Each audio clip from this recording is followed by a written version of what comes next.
물비린내와 사람 사는 냄새가 뒤섞여 희뿌옇게 떠오르는 새벽. 제 하루는 남들보다 먼저 시작됩니다. 사람들은 저를 자갈치 아짐의 김말자라고 불러요. 물론 여긴 부산 자갈치 시장이 아니라 경기도 구석에 자리한 꽤 큰 재래시장이지만 워낙에 제가 파는 생선이 싱싱하고 물 좋기로 소문이 나니 다들 그렇게 불러주더군요. 23세 시집와 남편과 함께 시작한 생선 가게였는데 그 무던한 양반이 저보다 먼저 훌쩍 하늘로 떠나버린 후로는 오롯이 저 혼자 이 좌판을 지켜왔습니다. 그러니 이 시장은 제 청춘이고 역사고 밥줄인 셈이지요. 새벽 경매장에서 막 떼어온 생선들을 좌판에 진열하는 손길은 이제 눈을 감고도 할 수 있을 만큼 익숙해요. 은빛 비늘을 자랑하는 제주산 갈치, 눈알이 금방이라도 튀어나올 것처럼 투명한 우럭, 힘이 좋아 펄떡이는 화로까지. 이것들은 그냥 물고기가 아닙니다. 제 자부심이고 하나뿐인 아들 대영이를 번듯한 대학까지 보낼 수 있게 해준 고마운 은인들이에요. 제 손은 늘 비린내에 절어 있고 손톱 밑에는 생선 비늘이 끼어 있을 때가 많습니다. 그래도 부끄러운 적은 단 한 번도 없었어요. 땀 흘려 정직하게 돈 버는 일인데 부끄러울 게 뭐 있겠습니까? 말자 씨, 오늘 물건 좋네.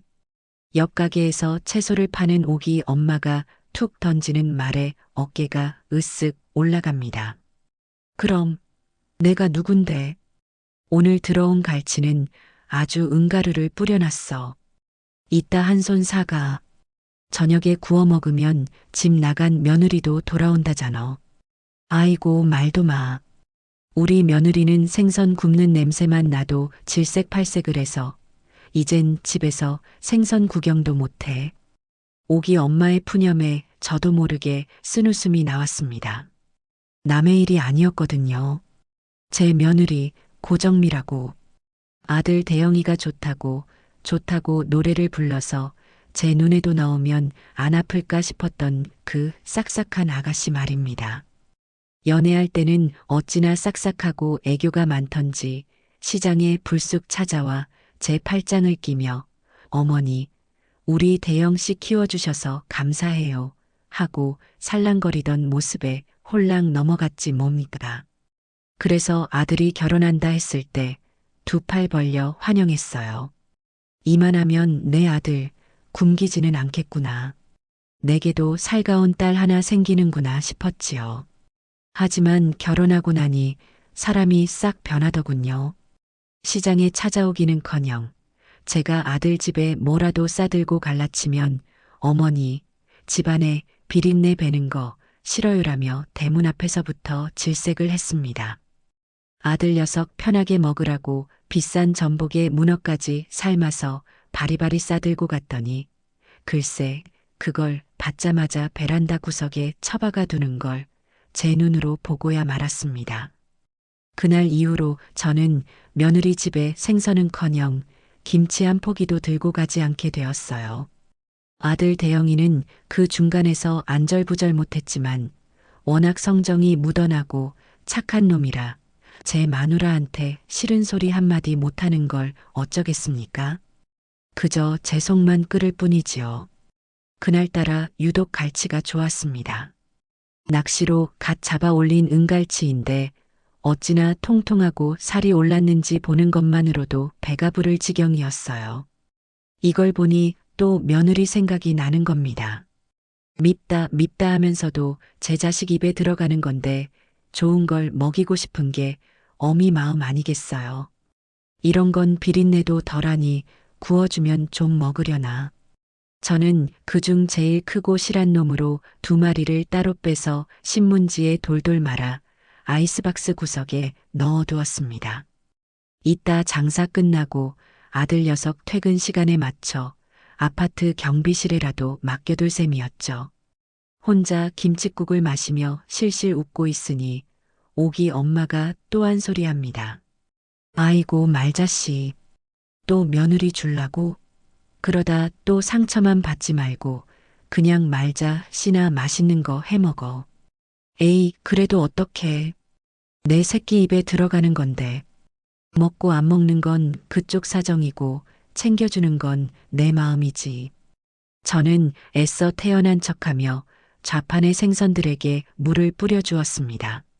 마음 한구석이 시큰했지만 그래도 어쩔 수 없는 노릇이라고 생각했어요. 오전 장사가 한바탕 휩쓸고 지나간 뒤 조금 한가해진 오후였습니다. 시장 입구 쪽이 갑자기 소란스러워지더군요. 흘깃 보니 딱 봐도 시장과는 어울리지 않는 무리가 나타났습니다. 하얀 원피스에 굽 높은 구두, 얼굴에 반을 가리는 선글라스까지. 누가 봐도 나 비싼 사람이요 하고 온몸으로 말하는 듯한 여자들이었어요. 그리고 그 무리의 중심에 제 눈을 의심하게 만드는 익숙한 얼굴이 있었습니다. 바로 제 며느리 고정미였어요. 정미는 친구인 듯한 여자들에게 시장을 구경시켜주며 뭐가 그리 재미있는지 깔깔거리고 있었습니다. 어머 세상에, 여기 너무 지저분하다. 이런 데서 파는 걸 어떻게 믿고 먹어? 정미 너는 대단하다. 시어머니가 이런 데서 일하신다며? 나라면 창피해서 어디 가서 말도 못할 것 같아. 친구들의 목소리가 제 귀에까지 똑똑히 들려왔습니다. 저는 순간 얼굴이 화끈 달아오르는 걸 느꼈어요. 하지만 애써 마음을 다잡았습니다. 그래, 철없는 것들이 뭘 알겠어. 그래도 며느리가 저를 보면 인사는 하겠지. 친구들 앞인데 시어머니를 모른 척하진 않겠지. 그런 일말의 기대를 품고 있었던 제가 바보였습니다. 정미와 그 친구들이 제 좌판 바로 앞까지 다가왔습니다. 저는 최대한 환하게 웃으며 먼저 아는 척을 했어요. 아가, 정미 아니냐? 여긴 어쩐 일이야? 친구들하고 구경 나왔어? 제 목소리에 정미의 얼굴이 순식간에 굳어지는 게 보였습니다. 그녀는 저를 아래 위로 훑어보더니 벌레라도 보는 듯한 표정으로 차갑게 말했어요. 누구세요? 사람 잘못 보신 것 같은데요. 저는 순간 제 귀를 의심했습니다. 뭐라고? 사람을 잘못 봐? 내 앞에서 나를 보고도 그런 말이 나와? 아가 나다. 내 시어머니. 제가 당황해서 말을 더듬자 정미는 한 발짝 뒤로 물러서며 짜증이 가득한 목소리로 쏘아붙였습니다. 아, 진짜 왜 이러세요? 저 결혼 안 했고요. 어머니도 없거든요. 자꾸 아는 척 하시면 경찰 부를 거예요. 가요, 얘들아. 재수없게 이상한 사람이 말 거네. 정미는 그렇게 말하며 친구들의 팔을 잡아 끌고는 뒤도 돌아보지 않고 쌩하니 가버렸습니다. 그녀의 친구들은 저를 보며 자기들끼리 킥킥거렸고 그 웃음소리는 비수가 되어 제 심장에 그대로 꽂혔습니다. 주변의 모든 소음이 거짓말처럼 멎는 것 같았어요. 방금 전까지 시끌벅적하던 시장통은 정막에 휩싸인 듯했고 옆가게 오기 엄마의 놀란 표정, 저를 힐끔거리며 수군대는 다른 상인들의 시선이 제 온몸에 따갑게 와 닿았습니다. 저는 마치 발가벗겨진 채로 사람들 앞에 내던져진 기분이었습니다. 손에 들고 있던 물뿌리개를 나도 모르게 꽉 쥐었어요. 손가락 마디마디가 하얗게 질릴 정도였습니다. 분노보다 더 깊은 차가운 무언가가 발끝에서부터 온몸으로 퍼져나가는 듯 했습니다. 아침에 며느리 주려고 따로 챙겨뒀던 은갈치 2마리가 아이스박스 안에서 저를 비웃는 것만 같았습니다. 그날 장사는 그걸로 끝이었습니다. 더 이상 손님을 받고 생선을 팔 기분이 아니었어요. 오기 엄마가 다가와 등을 두드리며 위로했지만 아무 말도 귀에 들어오지 않았습니다. 저는 묵묵히 좌판을 정리하기 시작했어요. 남은 생선들을 큰 고무대야에 쓸어 담고 도마와 칼을 씻었습니다. 평소 같았으면 콧노래라도 부르며 했을 일인데 그날은 마치 무거운 돌덩이를 옮기는 것처럼 몸이 천근만근이었습니다. 심장이 쿵쿵 하고 가슴이 아니라 배꼽 아래 어디쯤에서 울리는 것 같았어요. 서러움보다는 분노보다는 처참함이 더 컸습니다. 내 30년 세월이, 내 자부심이 며느리의 그 싸늘한 말 한마디에 오물처럼 내동댕이 쳐진 기분이었지요. 좌판 정리를 거의 다 마쳤을 무렵이었습니다. 언제부터 거기 앉아 있었는지 모를 할머니 한 분이 눈에 들어왔습니다. 좌판에서 조금 떨어진 플라스틱 의자에 쪼그리고 앉아 말없이 저를 지켜보고 계셨어요. 허리는 굽고 얼굴에는 검버섯이 가득한 누가 봐도 행색이 남루한 분이었습니다. 하지만 이상하게도 그 눈빛만은 샛별처럼 형형하게 빛나고 있었어요. 마치 제 속을 다 꿰뚫어 보고 있다는 듯한 그런 눈빛이었습니다.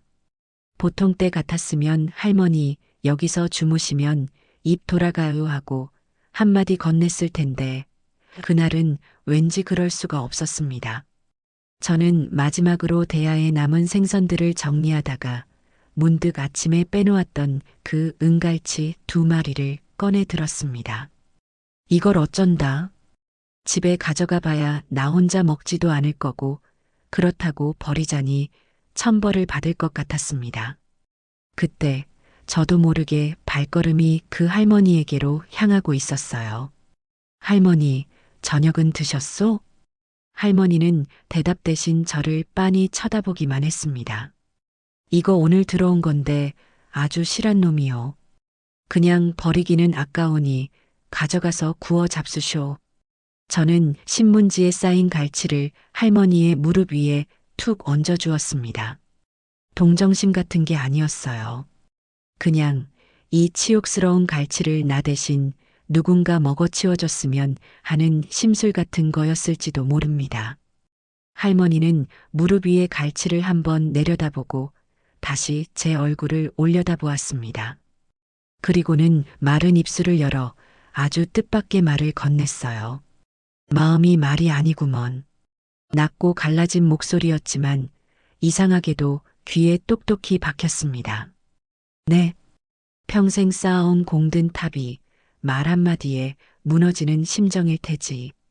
서럽고 분하고 피가 거꾸로 솟을 게야. 저는 깜짝 놀랐습니다. 마치 제 심장에 들어왔다 나간 사람처럼 정확하게 제 마음을 읽어내고 있었기 때문입니다. 제가 아무 말도 못하고 눈만 동그랗게 뜨고 있자 할머니는 주름진 손으로 제 손목을 덥석 잡았습니다. 그 손은 겉보기와는 달리 아주 따뜻하고 힘이 있었어요. 그렇게 받은 서름, 그냥 참고 살면 병이 되는 법이야. 내가 그대에게 기회를 주지. 소원 하나를 말해보게. 어떤 소원이든 내가 들어줄 터이니. 소원이라니요. 다 늙은 할머니가 생선 몇 마리 얻어먹은 게 고마워서 하는 소리인가. 저는 피식 헛웃음이 나왔습니다. 하지만 제 속에서 들끓던 시커먼 무언가가 그 말을 듣는 순간 꿈틀하고 고개를 드는 것을 느꼈습니다. 저는 그 할머니의 주름진 손을 뿌리치지도 않은 채 오히려 마주 잡고 힘을 주었어요. 제 소나기에 잡힌 그 깡마른 손목에서 기이하게도 단단한 힘이 느껴지는 듯 했습니다. 이성이란 놈은 저만치 달아나 버리고 며느리의 그 경멸에 찬 눈빛과 제 심장을 후벼 팠던 말들만이 귓가에 쟁쟁하게 울리고 있었죠. 평생을 참고 양보하고 어른이니까 이해하며 살아온 세월이 억울해서 저는 기어이 그 금단의 소원을 입 밖으로 뱉어내고야 말았습니다. 소원 들어준다고 했죠? 그거 정말이요? 그렇다니까. 망설일 것 없어. 그대의 마음에 맺힌 한 내가 풀어줄 터이니. 할머니의 목소리는 이상할 정도로 차분해서 오히려 제 들끓는 속을 더욱 부추기는 것 같았어요. 저는 침을 꿀꺽 삼키고 말했습니다. 그럼 그 가시나 고정미 말입니다. 아주 거만하고 세상 무서운 줄 모르는 내 며느리. 그 가시나가 지 손으로 직접 돈을 버는 게 얼마나 고되고 힘든 일인지 뼈저리게 알게 해주시오. 거기까지 말했을 때 저는 숨을 한번 골랐습니다. 이걸로는 부족했어요. 이걸로는 제분이 풀리지 않을 것 같았습니다. 그리고 그년이 제일 경멸하고 싫어하는 게 바로 이 비린내요. 돈에서 자기가 만지는 모든 귀한 것에서 비린내가 나게 해주시오. 제 손으로 비린내 풍기면서 정직하게 돈을 벌기 전까지는 그 어떤 수를 써도 절대 그 지독한 냄새가 사라지지 않게 말이오. 마치 저주를 퍼붓듯 말을 쏟아내고 나니 온몸의 힘이 쭉 빠져나가는 기분이었습니다. 스스로도 제 말이 너무 악독하게 느껴져 소름이 돋을 지경이었죠. 하지만 후회는 없었습니다. 할머니는 제 말을 잠자코 다 듣고 나더니 고개를 한번 주걱거렸습니다. 그저 고개를 까딱 했을 뿐인데 주변 공기가 서늘하게 가라앉는 듯한 착각이 들었어요. 그리고는 제 손을 스르르 놓고 일어나더군요. 그리 될 것이다. 그대의 소원은 이제 바람을 타고 하늘에 닿았으니. 네, 저기요 할머니. 제가 무어라 더 물어보려 했을 때 할머니는 이미 등을 돌려 시장의 어둑한 골목으로 접어들고 있었습니다. 마치 처음부터 거기 없었던 사람처럼 그 작은 몸이 어둠 속으로 너무나도 쉽게 녹아들어 사라져 버렸어요. 저는 한동안 멍하니 그 골목길을 바라보았습니다. 내가 지금 뭘 한 거지? 늙은 할머니 붙잡고 무슨 추태를 부린 건가? 허탈한 마음에 땅이 꺼져라 한숨을 쉬고는 저도 무거운 발걸음을 옮겨 집으로 향했습니다. 그날따라 버스 창밖으로 보이는 세상 풍경이 온통 잿빛으로 보였어요. 집에 돌아와 씻고 자리에 누웠지만 잠이 오지 않았습니다. 낮에 있었던 일이 계속해서 머릿속을 맴돌았고 그럴수록 제가 뱉었던 악독한 소원이 자꾸만 떠올랐어요. 이건 아니지. 아무리 화가 나도 그렇지. 내가 어떻게 그런 무서운 말을. 후회와 자책감이 밀려왔지만 동시에 가슴 한편에서는 잘했다. 시원하다고 외치는 또 다른 내가 있었습니다. 그렇게 밤새 뒤척이다 새벽녘에야 겨우 잠이 들었나 봐요. 다음 날 저는 어제의 일을 그저 기분 나쁜 꿈 정도로 치부하기로 했습니다. 노망난 할머니의 헛소리에 내가 잠시 홀렸던 거라고 그렇게 생각하고 다시 일상으로 돌아가려 애썼습니다. 평소처럼 좌판을 열고 손님들을 맞고 억지로라도 목청을 높여 생선을 팔았어요. 사건은 바로 그날 밤에 터졌습니다. 저녁 장사까지 마치고 파김치가 되어 집에 돌아와 막 저녁상을 차리려는데 요란하게 전화벨이 울렸어요. 화면에 뜬 내 아들이라는 글자를 보자 심장이 덜컥 내려앉았습니다. 며느리가 낮의 일을 아들에게 일러 바쳤구나. 이제 한바탕 난리가 나겠구나. 저는 마른 침을 삼키며 조심스럽게 전화를 받았습니다. 대영아. 웬일이냐, 이 시간에. 그런데 수화기 너머로 들려오는 아들의 목소리가 심상치 않았습니다. 다급하고 당황한 기색이 역력했어요.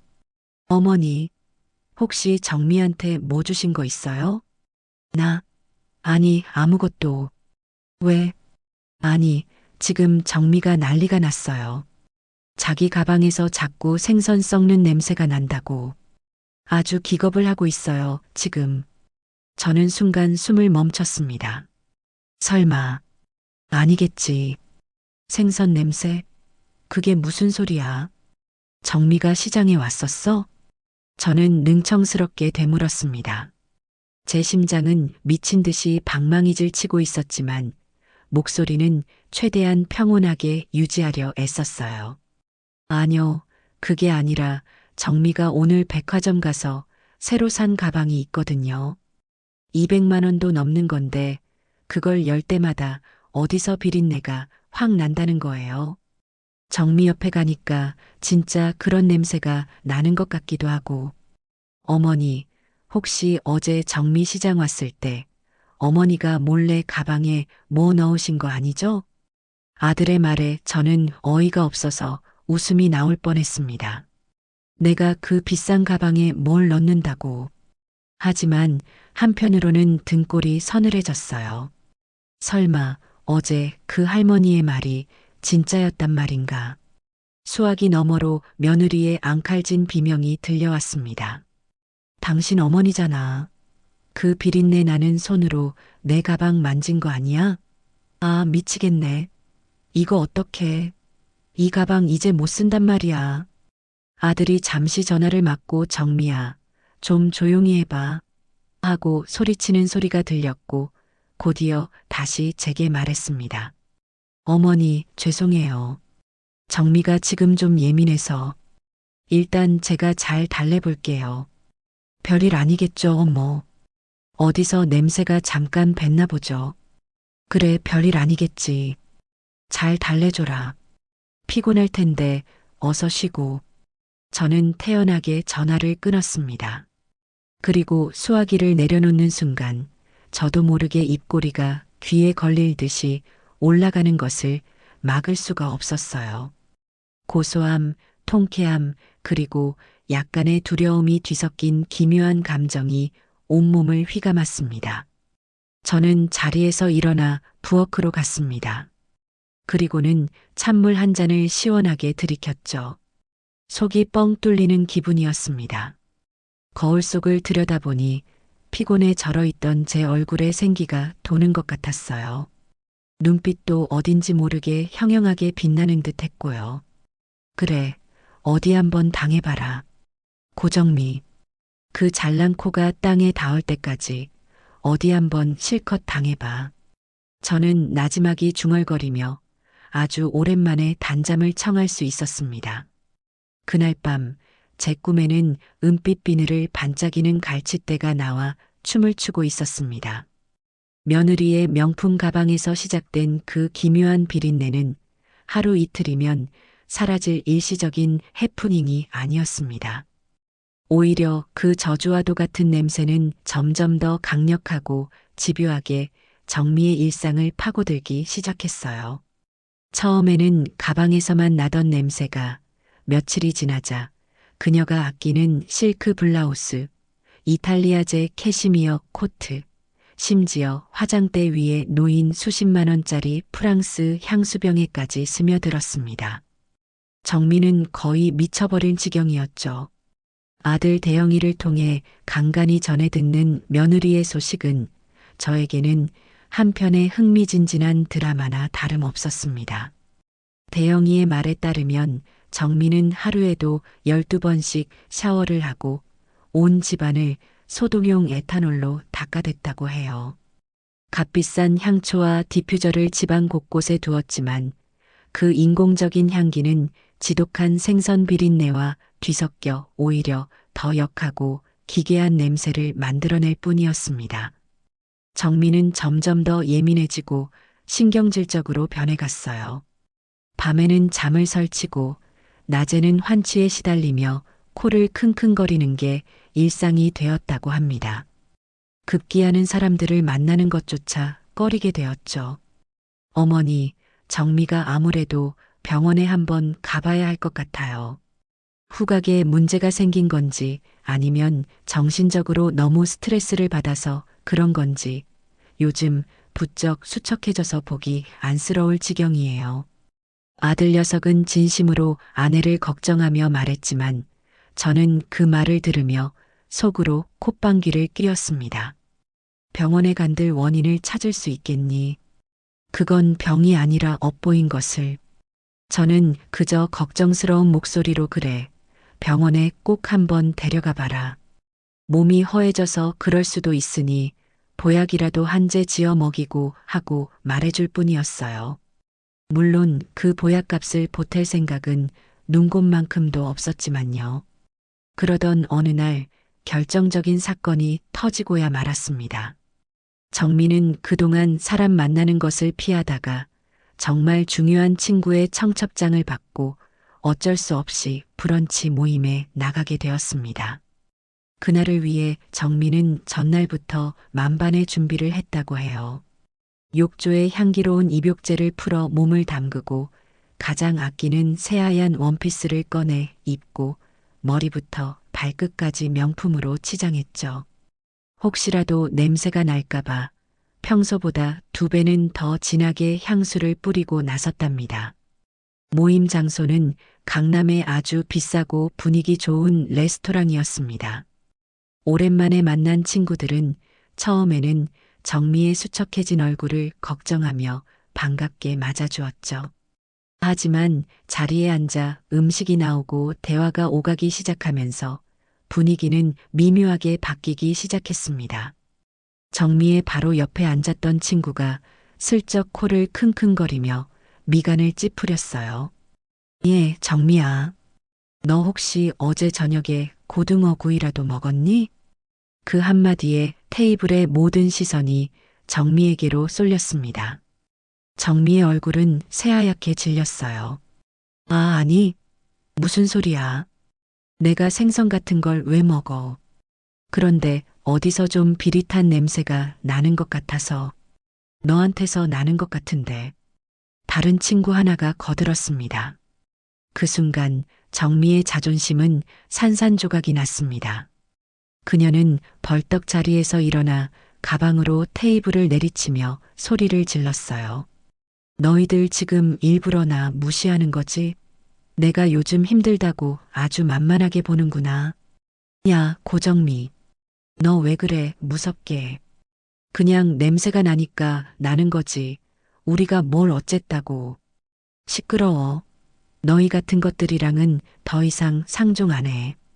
정미는 울면서 레스토랑을 뛰쳐나왔고 그날 이후로 그녀는 그나마 남아있던 친구들마저 모두 잃고 말았습니다. 그 소식을 전해 들은 저는 시장 좌판에 앉아 생선 대가리를 내리치며 헛웃음을 터뜨렸습니다. 꼴 좋다, 고정미. 사람 귀한 줄 모르고 제 잘난 맛에 살더니 이제 아무도 없으니 속이 시원하니? 그 일로 인해 아들 대영이도 더 이상 사태를 방관할 수만은 없게 되었습니다. 그동안은 정미가 유난을 떤다고 생각했지만 이제는 정말로 무언가 심각한 문제가 있다고 느끼기 시작한 거죠. 그 역시 정미에게서 나는 그 기묘한 냄새를 분명히 인지하고 있었으니까요. 어머니, 아무래도 이상해요. 그냥 냄새가 아니라 하여튼 정말 이상해요. 대영이는 퇴근길에 시장에 들러 제게 하소연을 늘어놓았습니다. 그의 얼굴에는 수심이 가득했어요. 그래서 말인데 혹시 어머니 용한 무당 같은 분 아는데 없으세요? 무당? 무당은 왜? 정미가 아무래도 안 좋은 기운에 씬 것 같아요. 과학적으로 설명이 안 되잖아요, 이건. 믿져야 본전이라는 심정으로 굿이라도 한번 해봐야 할 것 같아요. 저는 아들의 말에 기가 막혔습니다. 저주를 건 장본인에게 와서 굿을 해달라고 하다니요. 이보다 더 웃기는 상황이 또 있을까 싶었습니다. 저는 태연한 표정을 유지하며 말했어요. 나는 그런 거 모른다. 굿할 돈 있으면 그 돈으로 정미 맛있는 거나 사 먹여. 쓸데없는 짓 하지 말고. 그래도 어머니. 됐다. 그리고 대영아. 저는 잠시 말을 끊고 아들의 눈을 똑바로 쳐다보며 물었습니다. 너 솔직하게 말해봐라. 너도 정미가 왜 저렇게 됐는지 짐작 가는 거 하나도 없니? 그날 시장에서 무슨 일이 있었는지. 정미한테 똑똑히 듣지 않았어? 제 말에 대영이의 얼굴이 굳어졌습니다. 그는 제 시선을 피하며 우물쭈물했어요. 그 모습을 보니 모든 걸 알 수 있었습니다. 아들 녀석은 모든 진실을 알고 있었던 겁니다. 며느리가 제게 무슨 짓을 했는지 알면서도 그저 아내의 편에 서서 모르는 척하고 있었던 거죠. 제 속에서 다시 한번 차가운 분노가 치밀어 올랐습니다. 너는 네 마누라가 네 어미한테 어떻게 했는지 다 알면서도 지금까지 내게 와서 아내 걱정만 늘어놓았던 거냐? 내가 얼마나 속상했을지는 생각도 안 해봤어? 어머니, 그게 아니라. 됐다, 가봐라. 나 바쁘다. 저는 차갑게 등을 돌렸습니다. 아들은 한참을 그 자리에 서 있다가 무거운 발걸음으로 돌아갔습니다. 그 쓸쓸한 뒷모습을 보며 저는 생각했습니다. 그래, 고정미 하나만 버릇을 고칠 게 아니었어. 내 아들 녀석도 이번 기회에 단단히 정신을 차리게 만들어야겠다. 저주인지 축복인지 모를 이 기묘한 소원은 이제 며느리를 넘어 제 아들의 삶까지 송두리째 흔들기 시작하고 있었습니다. 사회적 관계가 모두 끊어지고 정신적으로 피폐해진 정미에게 이제는 생계의 위협이라는 가장 현실적인 공포가 닥쳐오기 시작했습니다. 그 지독한 비린내는 그녀의 마지막 자존심이었던 직장마저 앗아갈 준비를 하고 있었어요. 정미가 일하던 곳은 백화점 1층에 위치한 이름만 대면 누구나 아는 해외 명품 브랜드 매장이었습니다. 수백, 수천만 원을 호가하는 가방과 의류를 파는 곳이었으니 그곳 직원들에게 품위와 이미지는 실력만큼이나 중요한 것이었죠. 사건은 매장에 VVIP 고객이 방문했을 때 터졌습니다. 한 달에 억 단위를 쓰는 큰 손으로 매니저를 비롯한 모든 직원이 벌벌 기는 그런 손님이었답니다. 그날따라 다른 직원들이 모두 다른 손님을 응대하고 있어서 정미가 그 VVIP 고객을 맡게 되었어요. 정미는 긴장한 마음을 감추고 최대한 상냥하고 우아한 미소를 지으며 고객에게 다가갔습니다. 고객님, 오늘 새로 들어온 신상품인데 한번 보시겠어요?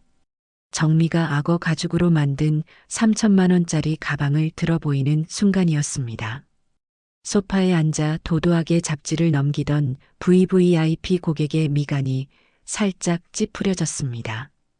그녀는 코를 킁킁거리더니 경멸 가득한 눈으로 정미를 훑어보았어요. 어디서 생선 썩는 냄새 안 나요? 매장 관리 좀 잘하셔야겠네. 이런 불쾌한 냄새가 나는 곳에서 어떻게 쇼핑을 하라는 거죠? 그녀의 차가운 목소리는 매장 전체에 울려 퍼졌습니다. 정미의 얼굴은 흙빛으로 변했어요.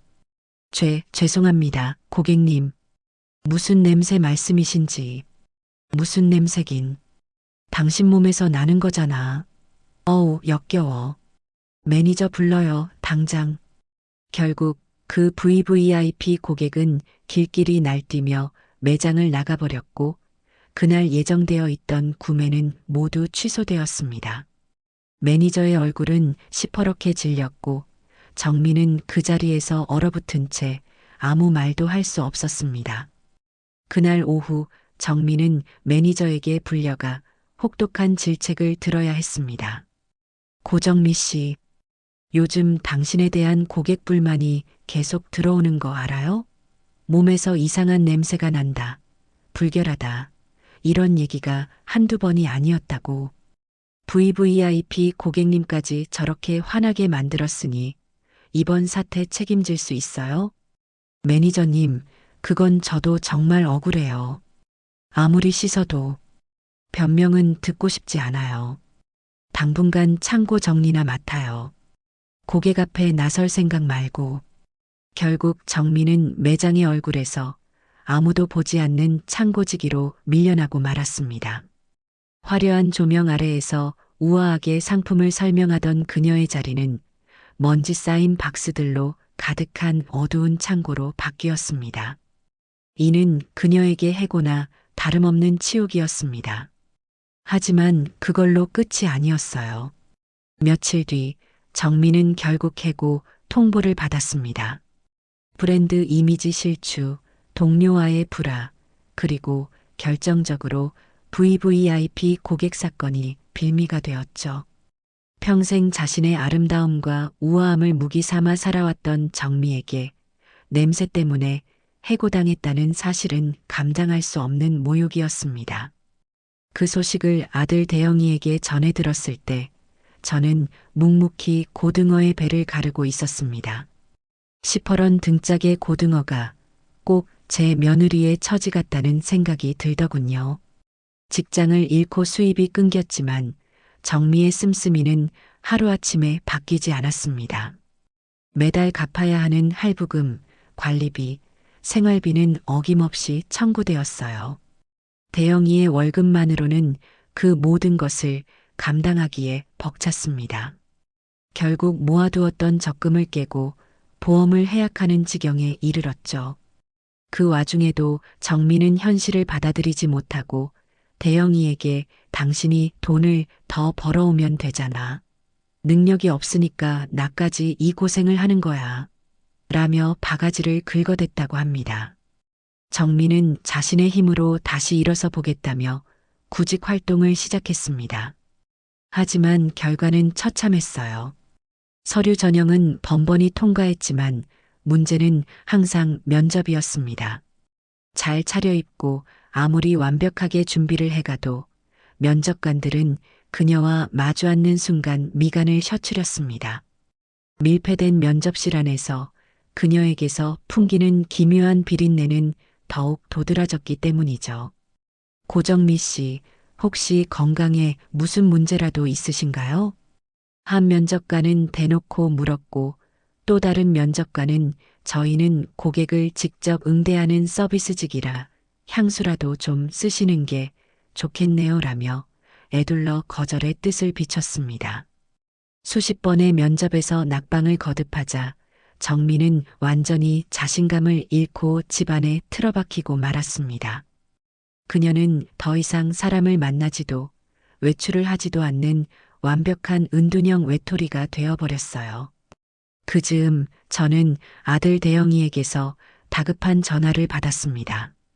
그의 목소리는 절망과 분노로 가득 차 있었어요. 어머니, 저희 아무래도 이 집을 팔아야 할 것 같아요. 뭐, 집을 팔다니 그게 무슨 소리냐? 정미 카드값이 감당할 수 없을 만큼 불어났어요. 제가 모르는 대출까지 있었나 봐요. 이걸 막지 못하면 저희 둘 다 신용불량자가 될 판이에요. 저는 말문이 막혔습니다. 올 것이 왔구나. 허영으로 쌓아 올린 성이 마침내 무너져 내리기 시작한 겁니다. 어머니, 돈 좀 빌려주실 수 없을까요? 제가 평생에 걸쳐서라도 꼭 갚겠습니다.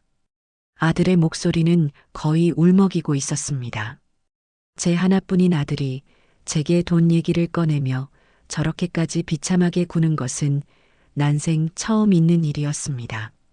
마음 한편이 아려왔지만 저는 마음을 굳게 먹었습니다. 지금 도와주면 모든 것이 원점으로 돌아갈 뿐입니다. 고정민은 절대 변하지 않을 것이고 제 아들은 평생 그 허영에 뒤치다꺼리나 하며 살게 될 테죠. 저는 차갑게 말했습니다. 나한테는 돈 없다. 평생 생선 판 돈으로 너 대학 가르치고 나니 남은 게 뭐 있겠니? 어머니, 네 돈, 네 마누라가 쓴 돈은 너희가 알아서 해결해라. 정돈이 없으면 네 마누라더러 벌라고 해. 손가락이 있어, 발이 있어. 왜 일을 못해? 정민은 지금 나가서 막노동이라도 하고 식당 가서 설거지라도 하면 돼. 땀 흘려 버는 돈은 부끄러운 게 아니라고 네 마누라한테 똑똑히 전해라. 저는 가차없이 전화를 끊었습니다. 수화기를 내려놓고 나니 손이 부들부들 떨렸습니다. 아들의 절박한 목소리가 귓가에 맴돌아 마음이 편치 않았어요. 하지만 저는 눈을 질끈 감았습니다. 이것이 제 아들과 며느리를 위한 마지막 기회라고 생각했습니다. 이 시련을 통해 두 사람이 진정으로 함께 살아가는 법을 배우지 못한다면 그들의 미래는 없다고 믿었기 때문입니다. 이제 공은 며느리 고정미에게로 넘어가고 있었습니다. 그녀가 과연 어떤 선택을 할지 저는 시장의 비린내 속에서 조용히 기다리고 또 기다렸습니다. 제가 아들 녀석의 애원을 매몰차게 끊어버린 후 시장의 소음 속에서 보낸 며칠은 제 평생 가장 길고도 고요한 시간이었습니다. 전화기는 울리지 않았고 아들의 그림자조차 시장에 비치지 않았어요. 저는 매일같이 동이 트기 전 경매장으로 향하고 좌판에 생선을 널고 손님들과 실랑이를 벌이며 하루를 보냈습니다. 몸은 기계처럼 움직였지만 제 모든 신경과 세포는 보이지 않는 어딘가 아들이 있는 그곳을 향해 뻗어나가고 있었지요. 마치 폭풍이 몰아치기 전 바다가 숨을 죽이고 수평선 너머를 응시하는 것처럼 말입니다. 저는 그저 기다렸습니다. 이 지독한 고요를 깨고 마침내 터져나올 그 무언가를요. 그리고 나흘째 되던 날 저녁 마침내 그 시간이 왔습니다. 마지막 손님을 보내고 좌판을 정리하려는데 저만치에서 익숙한 그림자가 비척거리며 다가오는 것이 보였습니다. 제 아들 대영이었습니다. 하지만 그 모습은 제가 알던 아들이 아니었어요. 며칠 만에 얼굴은 반쪽이 되어 있었고 잘 다려 입던 와이셔츠는 구겨질 대로 구겨져 있었습니다. 무엇보다 저를 놀라게 한 것은 그의 눈빛이었습니다. 모든 것이 무너져 내린 폐허처럼 공허하고 텅 비어 있었어요. 저는 아무 말 없이 늘 그가 앉던 플라스틱 의자를 수건으로 한번 닦아주었습니다. 아들은 그 앞에 우두커니 서서 좌판 위에 마지막으로 남아있던 이미 죽어서 축 늘어진 생선 한 마리를 한참 동안 내려다보았습니다. 마치 그 생선에게서 자신의 모습을 보고 있기라도 한 것처럼요. 어머니, 한참 만에 아들이 저를 불렀습니다. 그 목소리는 쇠를 긁는 것처럼 거칠고 메마른 소리였어요. 밥은 먹었냐? 저는 다른 말을 찾는 대신 가장 원초적인 질문을 던졌습니다. 아들은 고개를 가로저었습니다. 저는 더 묻지 않고 좌판 한쪽에 놓아둔 작은 휴대용 가스버너에 냄비를 올렸습니다. 아침에 먹으려고 끓여두었던 김치찌개에 물을 조금 더 붓고 팔다 남은 우럭 몇 토막을 툭툭 썰어 넣었습니다. 보글보글하고 찌개가 끓는 소리가 우리 모자 사이에 흐르던 무겁고 차가운 침묵을 조금이나마 밀어내는 듯 했습니다. 저는 밥 한 공기를 퍼서 아들 앞에 내려놓았습니다. 아들은 숟가락을 들었지만 차마 입으로 가져가지 못하고 그저 찌개만 휘젓고 있었어요. 그의 떨리는 손끝에서 그가 겪었을 지옥 같은 시간들이 고스란히 전해져 오는 듯 했습니다. 정미가 다 이야기했습니다. 아들이 마침내 입을 열었습니다. 숟가락을 내려놓은 그는 텅 빈 눈으로 허공을 응시하며 지난 며칠간의 이야기를 풀어놓기 시작했습니다. 그것은 제가 상상했던 것보다 훨씬 더 지독하고 처절한 파국의 기록이었습니다. 제가 전화를 끊고 난 뒤 대영이는 아내에게 모든 것을 털어놓았다고 합니다. 어머니의 거절, 바닥난 통장, 이제 남은 것은 이 집을 처분하는 것뿐이라는 냉혹한 현실을요. 그러자 정민은 이성을 잃고 발악하기 시작했습니다. 처음에는 울고불고 매달리다가 나중에는 집안의 물건들을 닥치는 대로 집어 던지며 광기에 휩싸였다고 해요. 그 수백만 원짜리 명품 가방들을 바닥에 내동댕이 치고 발로 짓밟으며 이게 다 당신 어머니 때문이야 라고 소리쳤답니다. 대영이는 처음에는 그런 아내를 가엾게 여겨 안아주려 했다고 합니다. 하지만 정미의 입에서 나온 다음 말은 그의 마지막 남은 동정심마저 산산조각 내버렸습니다. 당신 어머니가 나한테 저주를 내렸어. 그 여자가 나를 이렇게 만들었다고. 그런 천박한 시장 바닥에서 평생 생선, 비린내나 풍기며 살아온 주제에 감히 나를, 나 고정미를, 제 직업과 제 인생을 천박하다고 규정하는 그 말에 대영이는 자신의 뺨을 후려치는 것보다 더 큰 충격을 받았다고 했습니다. 그는 정미의 어깨를 붙들고 처음으로 소리쳤다고 해요. 정신 똑바로 차려. 어머니가 아니라 당신이야. 당신의 그 허영심이 우리를 망친 거라고. 그렇게 시작된 싸움은 밤이 새도록 이어졌습니다. 그들은 서로의 가장 아픈 곳을 칼날로 후벼 파듯 온갖 모진 말들을 쏟아냈습니다. 그 과정에서 대영이는 정미에게 끈질기게 물었다고 합니다. 대체 그날 시장에서 무슨 일이 있었던 거냐고.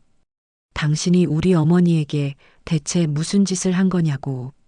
궁지에 몰린 정미는 마침내 모든 것을 실토했습니다.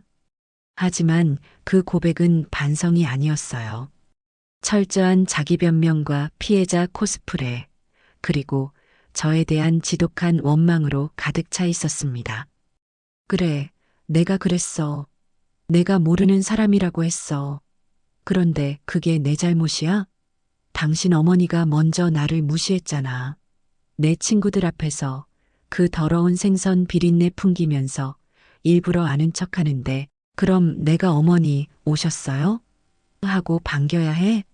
나도 내 체면이 있고 내 수준이 있는 사람이야. 그런 저급한 시어머니를 둔 건 내 잘못이 아니잖아. 아들은 그 말을 전하며 고통스럽게 얼굴을 일그러뜨렸습니다. 어머니 수준이라는 말을 하더군요. 자기 수준에 맞지 않는 시어머니라니. 저는 그 말을 듣는 순간 제 결혼이, 제 인생이 송두리째 잘못되었다는 걸 깨달았습니다. 저는 괴물을 아내로 맞았던 겁니다. 아들의 눈에서 기어이 눈물이 뚝뚝 떨어져 찌개 그릇으로 흘러 들어갔습니다. 그는 더 이상 말을 잇지 못하고 어린아이처럼 어깨를 들썩이며 흐느꼈습니다. 그 울음소리에는 분노와 슬픔, 그리고 자기 자신에 대한 깊은 혐오가 뒤섞여 있었습니다. 저는 말없이 일어나 아들의 등을 두드려 주었습니다. 제 손바닥에 닿는 아들의 등이 너무나도 가늘고 위태롭게 느껴졌습니다. 한참을 울던 아들은 퉁퉁 부은 눈으로 저를 올려다보았습니다. 어머니, 제가 정말 죄송합니다. 저는 아들 자격도 없는 놈입니다. 제 아내 될 사람이 어떤 사람인지도 제대로 알아보지 못하고 어머니 가슴에 이렇게 큰 대못을 박았습니다. 저를 용서하지 마세요, 어머니. 아들은 제 앞에 무릎이라도 꿇을 기세였습니다. 저는 아들의 어깨를 단단히 붙잡고 말했습니다. 일어나라. 사내 자식이, 이게 무슨 꼴이냐. 용서는 너가 나한테 비는 게 아니야. 너 자신한테 빌어야지. 사람 잘못 본 죄, 내 인생을 잘못 꾸려온 죄. 그건 내 스스로가 용서하고 내 스스로가 책임져야 할 몫이다. 제 단호한 말에 아들은 울음을 그치고 저를 멍하니 바라보았습니다. 저는 끓고 있던 찌개 불을 끄고 아들의 눈을 똑바로 마주보며 말했습니다. 나는 내 어미이기 전에 이 시장에서 30년 넘게 내 이름 석자 걸고 장사해온 김말자다. 나는 내 일이, 내 인생이 한 번도 부끄러운 적이 없었다. 내 아비가 남겨준 이 좌판에서 너를 키웠고 너를 대학 보냈어. 이 비린내는 내 자부심이고 내 훈장이란 말이다. 제 목소리는 떨리지 않았습니다. 오히려 그 어느 때보다 단단하고 차분했죠. 그런데 내 마누라는 내 인생을, 그리고 내 뿌리를 통째로 부정했다. 이건 단순히 나를 모욕한 게 아니야. 너와 나, 우리 모두를 모욕한 거다. 대영아, 이제 선택은 너의 몫이다. 그 모욕을 끌어안고 내 마누라와 함께 가라앉을지, 아니면 내 뿌리를 바로 세우고 너의 인생을 처음부터 다시 시작할지. 이제는 너가 결정해야 해. 그날 밤 아들은 제가 끓여준 우럭 김치찌개를 한 숟가락도 뜨지 못하고 돌아갔습니다. 그의 뒷모습은 마치 전쟁터로 향하는 패잔병처럼 위태롭고도 결연해 보였습니다. 저는 그 뒷모습이 완전히 사라질 때까지 어두운 시장 골목을 떠나지 못했습니다. 이 지독한 소용돌이가 이제 제 아들과 며느리를 갈라놓는 가장 날카로운 칼날이 되어버렸다는 것을 직감하면서요.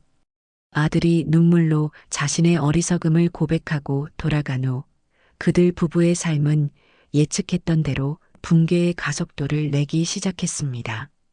가장 먼저 그들이 살던 허울뿐인 성이 무너져 내렸습니다. 강남의 야경이 한눈에 들어온다던 그 번쩍이는 주상복합 아파트는 결국 정미의 카드빚과 대출금을 갚기 위해 부동산 시장에 급매물로 던져졌습니다. 아들은 집을 내놓고 가구를 처분하고 정산을 하는 모든 과정을 거의 혼자서 처리해야 했다고 해요. 정미는 그 과정에서 어떤 도움도 주지 않고 그저 방구석에 틀어박혀 이게 다 너랑 당신 어머니 때문이야 라는 저주 섞인 말만 했다고 합니다. 집을 판 돈으로 빚잔치를 하고 나니 남은 것은 고작 반지하 방을 얻을 수 있는 빠듯한 보증금뿐이었습니다. 이삿날 아들은 제게 전화를 걸어왔습니다. 그의 목소리는 모든 것을 체념한 사람처럼 건조했어요. 그는 이삿짐 센터 직원들이 정미가 애지중지하던 이탈리아제 대리석 식탁을 옮기려 하자 정미가 비명을 지르며 그 위에 드러누워 버렸다고 했습니다. 이건 못 가져가. 이건 내 자존심이야. 라며 발악하는 아내를 대영이는 결국 이웃들이 모두 지켜보는 앞에서 강제로 끌어내야만 했다고 합니다. 그 순간 남편으로서의 자신감도 한 인간으로서의 존엄도 모두 바닥에 내동댕이 쳐진 기분이었다고 했죠. 그들이 새로 거처를 옮긴 곳은 제가 사는 동네에서도 가장 후미진 골목에 위치한 금방이라도 쓰러질 듯한 낡은 다세대 빌라의 반지하였습니다. 창문으로는 한 뼘의 하늘도 보이지 않았고 벽지에는 검푸른 곰팡이가 지도처럼 번져 있었으며 화장실 하수구에서는 시종일관 역한 냄새가 올라왔다고 합니다. 정미는 그곳에 도착한 첫날 현관문 앞에서 한 발짝도 들어오지 못한 채 나는 이런 돼지우리 같은 곳에서는 단 하루도 살 수 없어라며 통곡했다고 해요. 하지만 그녀가 갈 곳은 어디에도 없었습니다. 결국 그녀는 자신의 화려했던 과거가 담긴 명품 가방 몇 개를 끌어안고 그 냄새나는 방구석으로 들어갈 수밖에 없었죠. 그때부터 대영이의 삶은 전쟁 그 자체가 되었습니다. 그는 아내를 돌볼 여유가 없었어요. 낮에는 회사에서 눈치를 보며 일했고 밤이 되면 곧장 대리운전 핸들을 잡았습니다. 잠은 차 안에서 쪽잠을 자는 게 전부였고 식사는 편의점 삼각김밥으로 때우기 일쑤였습니다. 그렇게 몸이 부서져라 일을 하는 동안 정미는 아무것도 하지 않았습니다. 그녀는 그저 침대에 누워 있거나 멍하니 벽에 핀 곰팡이를 바라보며 시간을 죽일 뿐이었죠. 그녀의 유일한 활동은 남편이 벌어온 얼마 안 되는 돈으로 배달 음식을 시켜 먹고 그 쓰레기를 방 한구석에 쌓아두는 것이었습니다. 반지하 방은 곧 쓰레기와 곰팡내 그리고 정미에게서 나는 그 지독한 비린내가 뒤섞여 그야말로 지옥 같은 공간이 되어버렸습니다. 그러던 어느 날 바닥까지 떨어진 통장 잔고를 보며 절망하던 정미는 마지막 동아줄을 잡는 심정으로 옛 친구들에게 손을 벌리기 시작했습니다. 한때는 매일같이 붙어 다니며 서로의 부와 아름다움을 찬양하던 그 친구들에게 비굴함을 무릅쓰고 전화를 걸었던 겁니다. 그녀가 겪어야 했던 수모는 아들을 통해 전해 듣는 제 가슴마저 아려올 정도였습니다. 특히 그녀가 가장 믿었던 친구, 재벌가의 딸이었던 민이라는 여자의 반응은 잔인함 그 자체였다고 해요. 정미가 어렵게 자신의 사정을 설명하며 돈을 부탁하자 민이는 수화기 너머로 경멸이 가득한 웃음을 터뜨렸다고 합니다. 고정미, 너 정말 대단하다. 그 꼴이 되고도 아직 나한테 연락할 용기가 남아 있었어? 너가 지금 어떤 취급받는지 소문 다 들었어. 비린내 나는 냄새녀라고. 너랑 엮이면 나까지 재수 없어질 것 같으니까 다시는 연락하지 말아줄래? 아, 그리고 충고 하나 할까? 돈 빌릴 시간에 그 몸에서 나는 냄새나 어떻게 좀 해봐. 역겨워서 토할 것 같으니까. 그 전화를 끊고 정민은 며칠 동안 목 놓아 울었다고 합니다. 자신이 쌓아 올렸던 모든 관계가 자신의 배경과 돈을 보고 모여든 신기루에 불과했다는 사실을 너무나도 아프게 깨달은 것이죠. 하지만 그 깨달음은 그녀를 성장시키는 대신 더 깊은 나락으로 밀어 넣었습니다. 그녀는 모든 것을 세상 탓, 남편 탓, 그리고 제 탓으로 돌리며 자기 연민의 늪에 빠져 허우적거릴 뿐이었습니다. 결국 월세날은 코앞으로 다가왔고 대영이는 더 이상 버틸 수 없다는 결론에 이르렀습니다.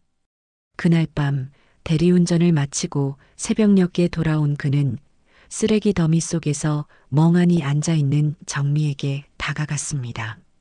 그의 얼굴에는 더 이상 연민이나 동정이 남아있지 않았어요. 오직 지독한 피로와 차가운 결의만이 어려있을 뿐이었습니다.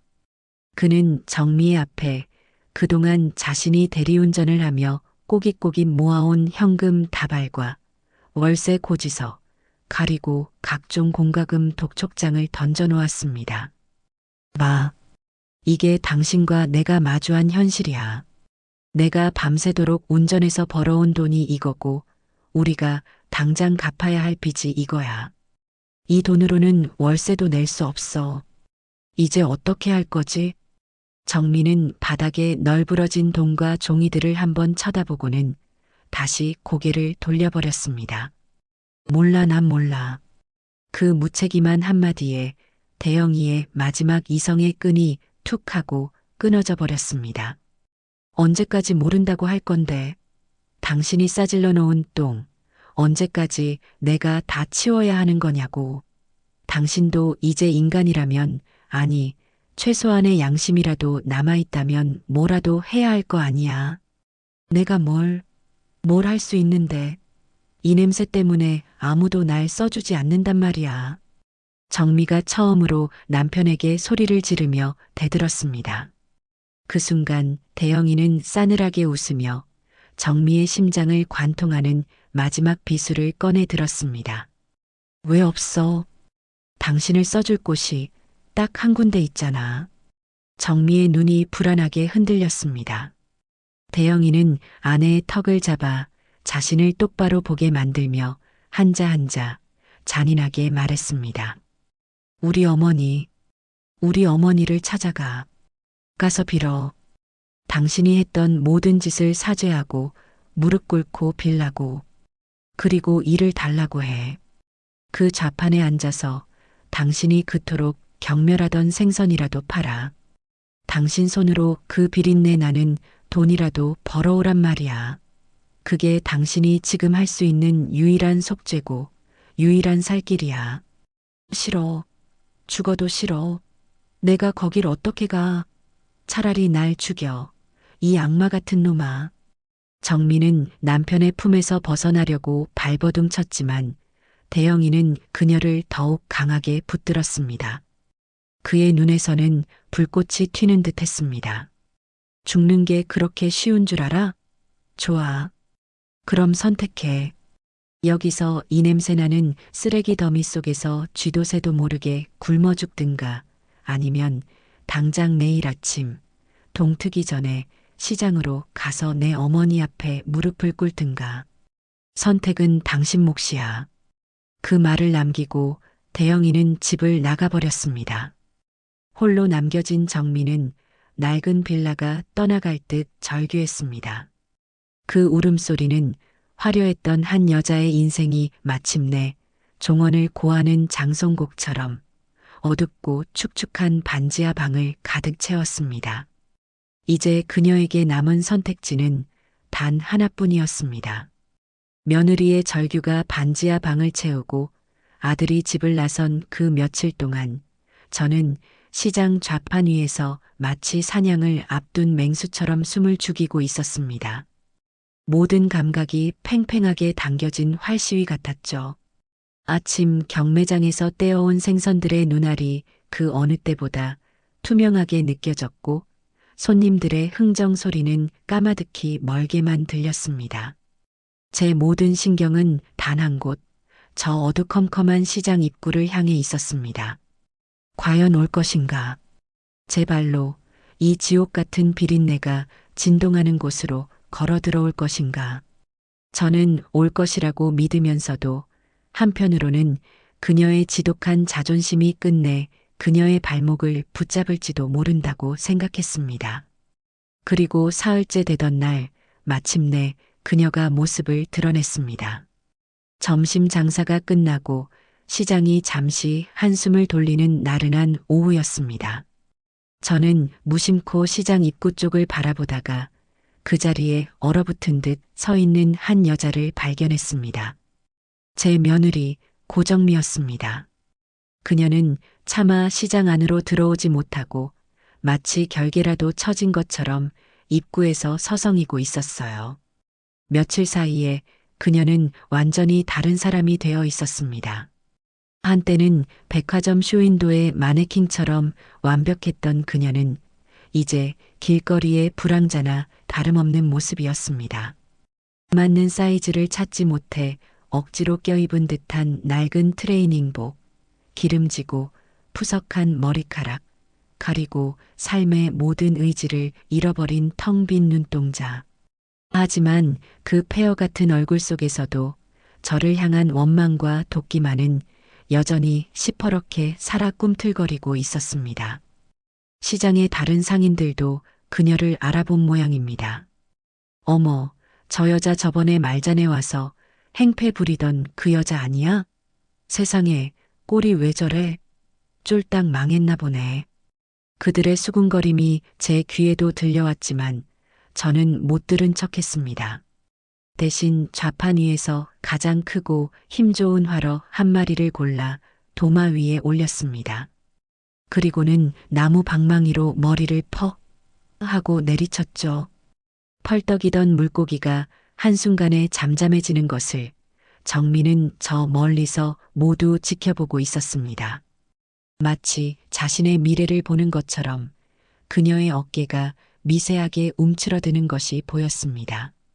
한참을 망설이던 정민은 마침내 결심한 듯 천근만근처럼 무거운 발걸음을 옮겨 제 좌판 앞으로 다가왔습니다.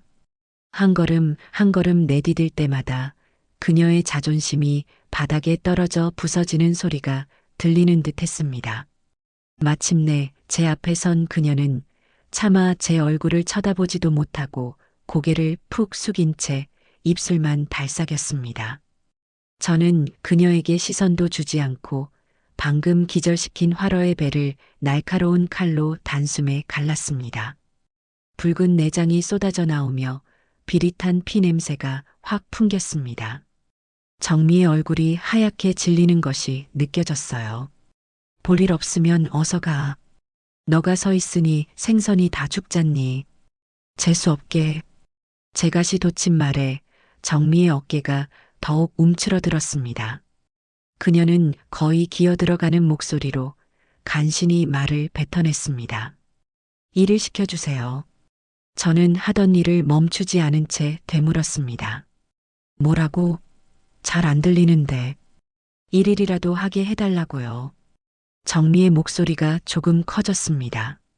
그 안에는 체념과 수치심 그리고 약간의 반항심이 뒤섞여 있었죠. 저는 그제야 칼을 내려놓고 그녀를 천천히 훑어보았습니다. 머리부터 발끝까지 마치 경매에 나온 생선 등급이라도 매기는 것처럼 아주 노골적이고 모욕적인 시선으로요. 너가 여기서 무슨 일을 할 수 있는데 비늘 하나 제대로 벗길 줄 알아? 아니면 손님 앞에서 웃으며 흥정이라도 할 줄 아나? 배우겠습니다. 뭐든지 시키는 건 다 할게요. 그러니까 돈을 달라고? 일을 해서 내 손으로 돈을 벌겠다고? 정민은 대답 대신 고개를 작게 끄덕였습니다. 저는 헛웃음을 터뜨렸습니다. 그리고는 좌판 의자에서 일어나 그녀에게로 성큼성큼 다가갔습니다. 정민은 저도 모르게 주춤거리며 뒤로 물러섰지만 금세 자신의 등 뒤에 다른 좌판이 있다는 것을 깨닫고는 멈춰 섰습니다. 퇴로가 막힌 셈이죠. 아가, 똑똑히 들어라. 저는 그녀의 귓가에 다른 사람은 들을 수 없을 만큼 나지막하지만 칼날처럼 서늘한 목소리로 속삭였습니다. 너가 지금 나한테 구하는 건 일이 아니야. 잡이지. 너가 그토록 경멸했던 이 시궁창에서 목숨이라도 부지하게 해달라고 애원하는 거잖아. 안 그래? 정미의 눈동자가 세차게 흔들렸습니다. 정곡을 찔린 사람의 표정이었어요. 좋다. 기회를 주지. 너가 그토록 싫어하는 이 비린내 나는 돈, 내 손으로 직접 벌게 해주마. 하지만 세상에 공짜는 없는 법이야. 저는 조건을 내걸었습니다. 아침 7시까지 출근해서 시장 바닥 청소부터 시작할 것. 손님 앞에서는 절대 인상 쓰지 말 것. 내 허락 없이는 단 1분도 자리 비우지 말 것. 그리고 가장 중요한 것. 나를 어머니가 아닌 사장님이라고 부를 것. 시급은 법정 최저임금으로 계산해 주겠다고 했습니다. 단 그 모든 규칙을 어길 시에는 그날 일당은 물론이고 앞으로의 기회도 없을 거라고 못 박았습니다. 어때? 이래도 할 텐가? 제 제안은 일자리를 주는 것이 아니라 노예 계약을 맺자는 말이나 다름없었습니다. 그것은 그녀의 마지막 남은 자존심마저 완전히 짓밟아 버리겠다는 선언이었죠. 정민은 입술을 깨물었습니다. 입술에서 피가 배어 나올 정도로 세게 깨물더군요. 그녀의 눈에서는 뜨거운 눈물이 뚝뚝 떨어졌지만 그녀는 소리내어 울지 않았습니다. 한참 동안 저를 노려보던 그녀는 마침내 패배를 인정하며 말했습니다. 네, 하겠습니다, 사장님. 사장님이라는 단어를 뱉어내는 그녀의 목소리는 갈기갈기 찢겨나간 짐승의 울음소리처럼 처절하게 들렸습니다. 저는 만족스러운 미소를 지으며 창고 구석에 처박아 두었던 온갖 생선 내장과 핏물이 튀어 더러워진 고무 앙치마와 구멍이 뚫린 낡은 장화를 꺼내 그녀의 앞에 던져주었습니다. 그럼 내일부터가 아니라 지금 당장 시작하지. 우선 저기 널브러진 생선 상자부터 전부 씻어놔. 해 떨어지기 전까지 다 못하면 오늘 일당은 없는 줄 알아라. 정민은 바닥에 내던져진 자신의 새 유니폼을 한참 동안 망연자실하게 내려다보았습니다. 그리고는 천천히, 아주 천천히 허리를 숙여 그것들을 집어들었습니다. 한때는 백화점의 VIP 고객들 앞에서 우아하게 허리를 굽혔던 그녀가 이제는 생선 썩는 냄새가 진동하는 시장 바닥에서 더럽고 냄새나는 앙치마를 들기 위해 허리를 굽히고 있었습니다. 저는 그 모습을 지켜보며 제 며느리의 길고도 혹독한 진짜 인생 수업이 바로 지금 이 순간부터 시작되었음을 선언했습니다. 이 시장의 모든 상인들이 이 잔인하고도 통쾌한 연극의 증인이 되어주고 있었습니다. 제 며느리, 아니 그날부터 제 가게의 신입 직원이 된 고정미의 첫날은 그야말로 재앙 그 자체였습니다. 그녀는 제왕처럼 군림하던 자신의 세상에서 맨몸으로 내쫓겨 낯설고 비천하다고 여겼던 식민지에 떨어진 폐잔병과도 같았죠. 아침 7시 동이 트기도 전에 시장에 도착한 그녀의 얼굴은 밤새 한숨도 자지 못한 사람처럼 퀭했습니다. 저는 그녀에게 가장 먼저 밤새 생선 찌꺼기와 비린물이 고여 악취를 풍기는 배수구 청소를 시켰습니다. 그녀는 고개를 숙인 채 뻣뻣한 소를 들고 쪼그려 앉아 배수구 뚜껑을 열었습니다. 그 순간 코를 찌르는 역한 악취에 저도 모르게 헛구역질을 하더군요. 하지만 저는 눈 하나 깜짝하지 않았습니다. 냄새가 역하거든 숨을 참고 해. 앞으로 너가 매일 아침 맡아야 할 냄새니까 미리 익숙해지는 게 좋을 거다. 정민은 입술을 깨물며 묵묵히 솔질을 시작했습니다. 하지만 평생 그런 일을 해본 적 없는 그녀의 손길은 어설프기 짝이 없었죠. 솔질을 하는 건지 더러운 물을 사방에 튀기는 건지 알 수 없을 정도였습니다. 결국 제가 참지 못하고 그녀의 손에서 솔을 빼앗아 시범을 보여야 했습니다. 이렇게 힘을 줘서 구석구석 내 얼굴에 낀 허영심 닦아내듯이 말이야.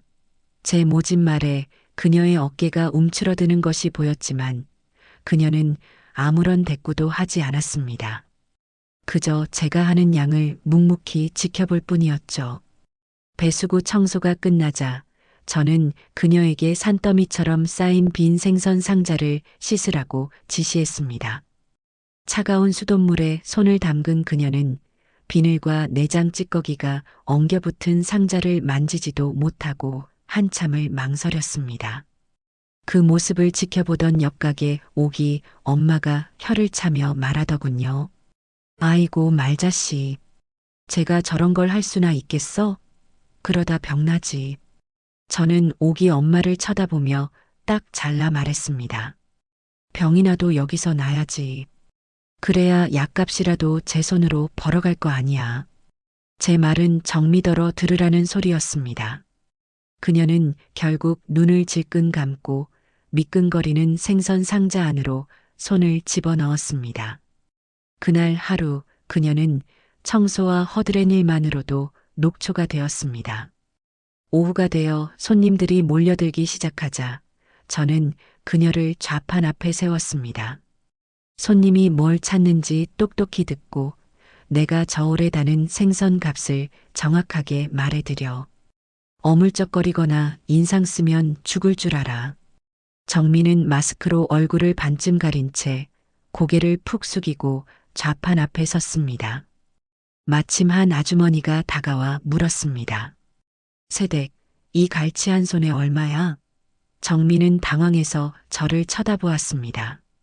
저는 일부러 못 들은 척 다른 생선을 손질하고 있었죠. 저기 사장님. 그녀가 저를 부르자 저는 매서운 눈으로 쏘아보았습니다. 그것도 혼자 해결 못해? 하는 눈빛이었죠. 정민은 결국 우물쭈물하며 잘 모르겠는데요. 하고 말끝을 흐렸습니다. 아주머니는 어이가 없다는 듯 혀를 차며 다른 가게로 가버렸습니다. 그날 그녀는 자신의 무능함으로 손님 셋을 그냥 보내야 했습니다. 하루가 끝나고 시장에 어둠이 내릴 무렵 저는 그날의 일당을 계산했습니다. 최저 시급으로 계산해 12시간, 정확히 11만 8,320원이었습니다. 저는 지갑에서 꼬깃꼬깃한 만원짜리 11장과 1,000원짜리 8장, 그리고 동전 몇 개를 꺼내 그녀의 앞에 툭 던졌습니다. 오늘 너의 일당이다. 너가 한 일에 비하면 이것도 과분한 줄 알아. 정민은 바닥에 떨어진 돈을 한참 동안 내려다보았습니다. 예전 같으면 카페에서 커피 두세 잔이면 사라질 하찮기 짝이 없는 돈이었죠. 그녀는 천천히 허리를 숙여 그 돈을 주었습니다. 그녀의 손에 들린 그 꼬깃꼬깃한 지폐 몇 장은 그녀가 평생 처음으로 자신의 치욕과 노동으로 맞바꾼 돈이었습니다. 그녀는 그 돈을 쥔 채 아무 말 없이 한참을 서 있었습니다. 그녀의 등은 그 어느 때보다 작고 초라해 보였습니다. 그렇게 며칠이 흘렀습니다. 정민은 매일같이 제게 욕을 먹고 무시당하며 일을 배웠습니다. 저는 그녀를 조금도 가르쳐 주려 하지 않았습니다. 스스로 보고 배우게 했죠. 생선 종류를 구별하는 법, 신선도를 알아보는 법, 손님들의 기분을 맞추며 흥정하는 법까지. 그녀는 어깨 너머로 눈칫밥을 먹어가며 그 모든 것을 익혀야 했습니다. 손가락은 칼에 베이기 일쑤였고 손톱 밑에는 늘 시커먼 때와 비늘이 끼어 있었습니다. 그녀가 그토록 혐오하던 비린내는 이제 그녀의 몸에서 떠나지 않는 고유의 채취가 되어버렸습니다. 그러던 어느 날 아주 까다롭기로 소문난 손님 한 명이 찾아왔습니다. 이것저것 트집을 잡으며 가격을 깎으려 드는 상인들 사이에서도 기피 대상 1호인 사람이었죠. 그 손님은 정미가 어설퍼 보이자 대놓고 그녀를 무시하며 말했습니다. 어이 새댁, 이 동태 눈깔이 맛이 간 게 영 상태가 안 좋아 보이는데 반값에 줘, 반값에. 안 그러면 다른 데 가서 당신네 가게 물건 안 좋다고 소문낼 테니. 저는 일부러 뒤에서 지켜보고만 있었습니다. 이 상황을 그녀가 어떻게 해결할지 궁금했기 때문이죠. 그 순간 놀라운 일이 벌어졌습니다. 늘 주눅 들어있던 정미가 처음으로 고개를 빳빳이 들고 그 손님을 마주 보았습니다. 그녀의 목소리는 작았지만 그 안에는 단단한 무언가가 들어 있었어요. 손님 말씀이 지나치시네요. 뭐가 지나쳐? 이 동태 오늘 새벽에 들어온 겁니다. 눈이 탁해 보이는 건 원래 동태는 얼렸다 녹이는 과정에서 그렇게 보이는 거예요. 물건 보실 줄 모르시면 함부로 남의 가게 물건을 폄하하지 않으셨으면 좋겠습니다. 저희 사장님이 어떤 분인데 상태 안 좋은 물건은 아예 가게에 들여놓지도 않으시는 분입니다. 그녀는 자신도 모르게 저를 저희 사장님이라 칭하며 가게의 자부심을 그리고 제 자부심을 변호하고 있었습니다. 그녀의 당돌한 태도에 손님은 오히려 당황해서 뭐야, 이 아가씨가 하고 소리치더니 결국 아무것도 사지 않고 꽁무니를 빼며 돌아갔습니다. 손님이 사라지자 정미는 자신이 무슨 짓을 했는지 깨달았는지 얼굴이 하얗게 질려 저를 돌아보았습니다. 손님을 쫓아냈으니 불호령이 떨어질 거라고 생각한 모양입니다. 하지만 저는 아무 말도 하지 않았습니다. 대신 잘 손질된 고등어 한 마리를 그녀에게 툭 던져주었습니다. 저녁에 구워 먹어라. 오늘 일당은 없다. 네. 손님 쫓아냈으니 일당은 없는 거고 대신 이건 보너스다. 너가 오늘 처음으로 장사꾼다운 말을 했기 때문이야. 저는 무심하게 말하고 돌아섰지만 제 입가에는 저도 모르게 희미한 미소가 걸려 있었습니다. 정미는 제 손에 들린 고등어와 제 뒷모습을 번갈아 보며 한참 동안 그 자리에 멍하니 서 있었습니다. 그날 저녁 그녀는 처음으로 자신이 버니자 상인 생선을 들고 그 냄새나는 반지하 방으로 돌아갔습니다. 그녀의 발걸음은 여전히 무거웠지만 그 등은 처음 이곳에 왔을 때보다 아주 조금은 펴져 있는 것처럼 보였습니다. 아주 작고 미약하지만 그녀 안에서 무언가 단단한 것이 싹트기 시작하고 있었습니다. 정미가 까다로운 손님을 쫓아낸 그날 이후 그녀에게는 미세하지만 분명한 변화가 찾아왔습니다. 그것은 마치 얼어붙었던 땅이 녹으며 작은 새싹이 고개를 내미는 것과 같은 변화였죠. 그녀는 더 이상 손님 앞에서 주눅 들지 않았고 모르는 것이 있으면 제게 묻는 것을 부끄러워하지 않았습니다. 칼질은 여전히 서툴렀지만 생선을 손질하는 손길에는 망설임이 사라졌습니다. 가장 놀라운 변화는 그녀가 돈의 흐름을 이해하기 시작했다는 겁니다. 어떤 생선이 이윤이 많이 남는지, 어떤 손님이 씀씀이가 큰지를 귀신같이 알아채고 그에 맞춰 장사 수완을 발휘하기 시작한 거죠. 한 번은 시장에 젊은 주부들이 아이들을 데리고 많이 나오는 것을 보고 제게 이런 제안을 하더군요. 사장님, 요즘 엄마들은 생선가시 바르는 걸 제일 귀찮아해요. 그러니까 아예 순살로만 된 생선을 팔거나 아이들이 먹기 좋게 작게 잘라서 이유식용 생선 세트 같은 걸 만들어 보는 건 어떨까요? 저는 깜짝 놀랐습니다. 평생 시장에서 잔뼈가 굵은 저도 생각하지 못했던 아주 신선하고 기발한 아이디어였기 때문입니다. 저는 퉁명스럽게 너가 알아서 한번 해봐. 대신 망하면 내 월급에서 깔 줄 알아. 하고 말했지만 속으로는 그녀의 성장에 내심 감탄하고 있었습니다. 정민은 그날 바로 아이사랑 순살 고등어라는 이름으로 상품을 만들어 팔기 시작했습니다. 결과는 대성공이었습니다.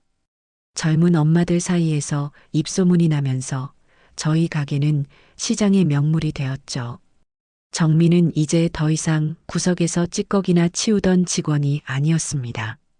그녀는 엄연히 저희 가게의 매출을 책임지는 없어서는 안 될 존재가 되어가고 있었습니다. 그녀는 일이 끝난 후에도 집에 가지 않고 시장 상인들을 위한 작은 공부 모임을 만들었습니다. 스마트폰으로 주문받는 법, SNS로 가게를 홍보하는 법 등을 다른 상인들에게 가르쳐 주기 시작한 겁니다. 한때는 그들을 저급하다고 무시했던 그녀가 이제는 그들의 선생님이 되어주고 있었어요. 그녀의 몸에서는 여전히 비린내가 났지만 이제 시장 사람들은 아무도 그녀를 냄새나는 여자로 보지 않았습니다. 오히려 똑순이, 말잔의 복덩이 며느리라고 부르며 칭찬하기 바빴죠. 그리고 마침내 이 통쾌한 복수국의 대미를 장식할 그날이 찾아왔습니다. 화창한 토요일 오후 시장이 가장 붐빌 시간이었습니다. 저희 가게 앞에도 손님들이 길게 줄을 서 있었죠. 정민은 땀을 뻘뻘 흘리면서도 능숙한 손놀림으로 생선을 포장하고 손님들과 농담을 주고받으며 정신없이 일하고 있었습니다. 바로 그때였습니다. 시장 입구에서 한눈에 봐도 이곳과는 어울리지 않는 무리가 나타났습니다. 머리부터 발끝까지 명품으로 치장한 바로 정미의 옛 친구들이었습니다. 그 무리의 중심에는 정미에게 가장 큰 모욕을 안겨주었던 미니가 팔짱을 낀 채 거만한 표정으로 서 있었습니다. 그들은 마치 동물원의 원숭이라도 구경하듯 저희 가게 앞에 멈춰 섰습니다. 그리고는 더러운 앞치마를 두르고 고무장화를 신은 채 일하고 있는 정미를 발견하고는 약속이라도 한 듯 경멸과 조소가 뒤섞인 웃음을 터뜨렸습니다. 어머, 저거 고정미 아니니? 세상에, 꼴 좀 봐. 여기서 정말 생선을 팔고 있네? 대박이다, 얘들아. 미니가 손으로 입을 가리며 과장되게 소리쳤습니다. 주변의 모든 손님들과 상인들의 시선이 순식간에 정미에게로 쏠렸습니다. 몇 달 전 정미를 나락으로 떨어뜨렸던 그 상황과 너무나도 똑같은 구도였죠. 저는 순간 가슴이 철렁했습니다. 정미가 이 상황을 견뎌낼 수 있을까? 또다시 무너져 내리는 것은 아닐까? 하지만 제 걱정은 기우에 불과했습니다. 정미는 잠시 그들을 쳐다보더니 피식하고 웃더군요. 그리고는 아무 일도 없다는 듯 하던 일을 계속했습니다. 그녀는 마침 손질하던 커다란 참돔의 대가리를 칼로 탁 하고 내리쳤습니다. 그 단호한 소리에 조롱하던 친구들의 웃음소리가 순간 멎었습니다. 정민은 참돔의 배를 갈라 내장을 꺼내며 그들에게 시선도 주지 않은 채 아주 차분하고 나지막한 목소리로 말했습니다. 그래, 나 고정미다. 여기서 생선 판다. 왜? 너희가 보태준 거라도 있어? 뭐라고? 미니가 당황해서 되물었습니다. 너희처럼 능력 있는 부모나 남편한테 기생해서 그 돈으로 명품이나 휘감고 다니는 것보다는 내 손으로 직접 땀 흘려서 돈 버는 지금의 내가 100배, 1000배는 더 자랑스러운데. 안 그래? 정민은 그렇게 말하며 피 묻은 칼을 든 채 그들을 똑바로 쳐다보았습니다. 그녀의 눈빛은 더 이상 분노나 수치심으로 흔들리지 않았습니다. 그 안에는 자신의 삶에 대한 확신과 그 어떤 것에도 상처받지 않을 단단한 자존감이 자리하고 있었어요. 너희야말로 꼴이 우습다. 그렇게 비싼 옷 걸치고 와서 고작 시장 좌판에서 생선 파는 친구 하나 조롱하는 게 너희 수준이야? 불쌍한 것들. 혹시 알아? 너희 남편이나 아버지가 내일 당장 망하기라도 하면 너희도 나처럼 여기에 서서 생선 팔게 될지. 그녀의 말은 날카로운 비수가 되어 그들의 심장에 정확히 꽂혔습니다. 친구들의 얼굴은 하얗게 질렸고 아무런 대꾸도 하지 못했습니다. 정민은 그런 그들을 향해 마지막 한 방을 날렸습니다. 구경 다 했으면 이제 그만 꺼져줄래? 너희 같은 손님은 우리 가게 물 흐리니까. 아, 혹시 정 불쌍해서 뭐라도 하나 팔아주고 싶으면 저기 바닥에 떨어진 생선 대가리라도 주워 가든가. 너희 머릿속보다는 그게 더 쓸모 있을 테니까. 정미의 말이 끝나자마자 주변에서 지켜보던 시장 상인들과 손님들 사이에서 와하하는 통쾌한 웃음소리와 함께 박수갈채가 터져 나왔습니다. 옳소. 말 잘했다. 말자네 며느리. 속이 다 시원하네. 친구들은 그 야유와 박수 소리에 얼굴이 벌개져서 허둥지둥 꽁무니를 빼며 도망치듯 시장을 빠져나갔습니다. 그 소동이 끝나고 정민은 아무 일도 없었다는 듯 다시 묵묵히 생선을 손질했습니다. 하지만 그녀의 귓불은 새빨갛게 달아올라 있었죠. 그때 아들 대영이가 우리를 위해 따뜻한 커피를 사들고 가게에 들렀습니다. 그는 방금 전의 모든 상황을 저만치에서 지켜보고 있었던 모양입니다. 그는 아무 말 없이 정미의 옆으로 다가가 그녀의 이마에 흐르는 땀을 손으로 닦아주었습니다. 그리고는 나지막이 말했습니다. 당신 오늘 진짜 멋있었어. 그 말에 정미의 눈에 그렁그렁 눈물이 맺혔습니다. 하지만 그 눈물은 더 이상 슬픔이나 치욕의 눈물이 아니었습니다. 아들은 저와 정미를 번갈아 보며 아주 오랜만에 환하게 웃었습니다. 그는 제게 말했죠. 어머니, 저 다시 사랑에 빠진 것 같아요. 제 아내와요. 저는 그 두 사람의 모습을 흐뭇하게 바라보았습니다. 그때 옆가게 오기 엄마가 저를 툭 치며 말했습니다. 말자 씨, 이제는 며느리가 아니라 딸이네, 딸이야. 아주 든든한 딸이 생겼어. 저는 고개를 끄덕였습니다. 제 가슴 속에서 아주 오랫동안 맺혀있던 응어리가 봄눈 녹듯이 스르르 풀려내리고 있었습니다.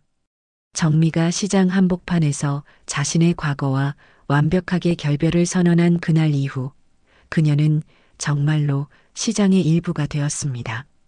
더 이상 그녀에게서 과거의 그림자는 찾아볼 수 없었죠.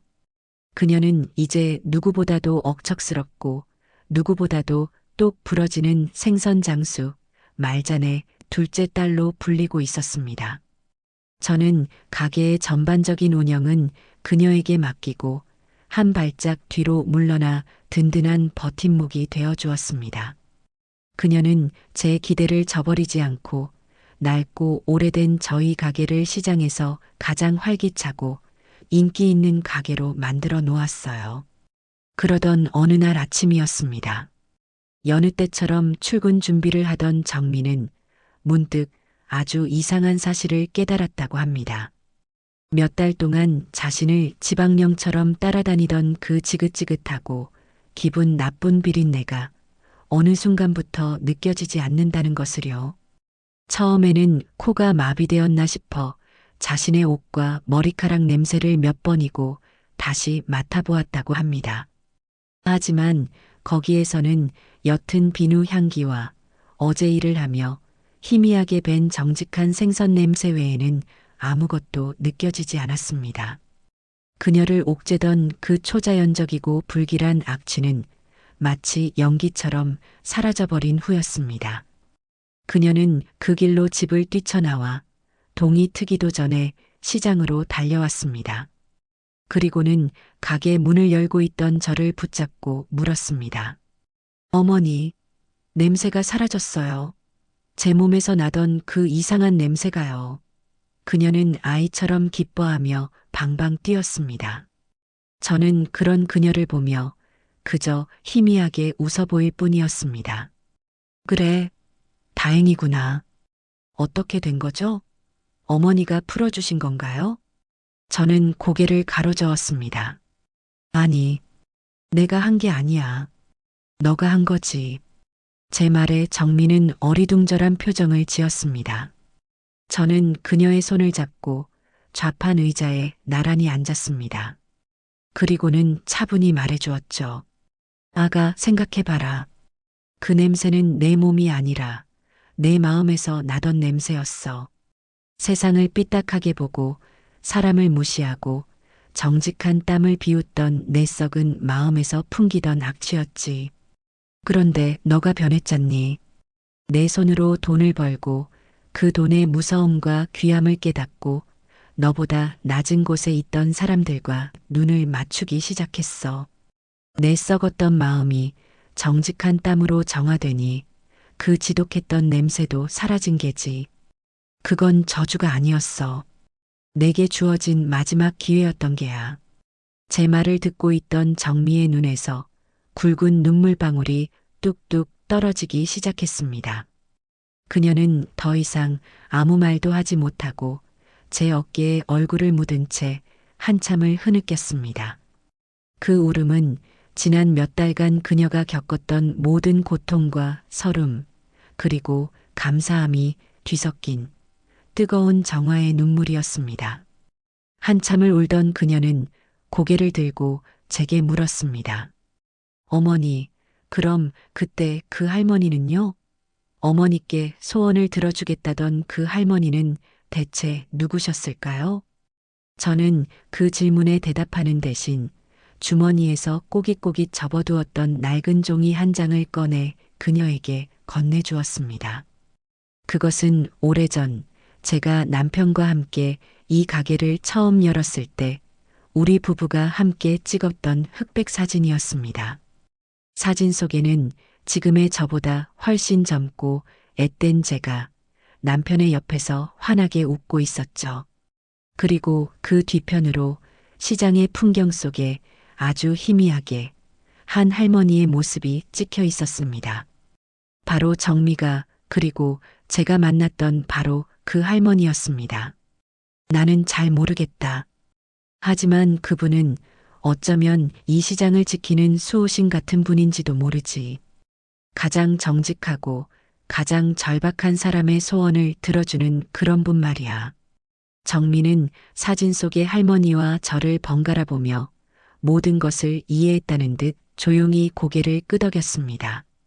그 순간 우리 고부 사이를 가로막고 있던 마지막 벽이 소리 없이 허물어져 내렸습니다.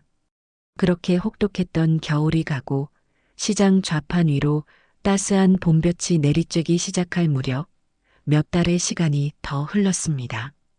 그 시간 동안 우리에게는 참으로 많은 변화가 있었어요. 가장 큰 변화는 30년 넘게 자리를 지켜온 제 가게, 말잔에 생선의 간판이 내려간 것이었습니다. 그리고 그 자리에는 정미가 직접 디자인한 예쁜 글씨체로 쓰인 모녀 생선이라는 새 간판이 내걸렸습니다. 그 이름을 제안한 것은 정미였습니다. 어느 날 저녁 함께 밥을 먹다가 쑥스러운 듯 제게 말하더군요. 어머니, 이제는 고부보다는 모녀라는 말이 더 잘 어울리는 것 같아요. 우리는.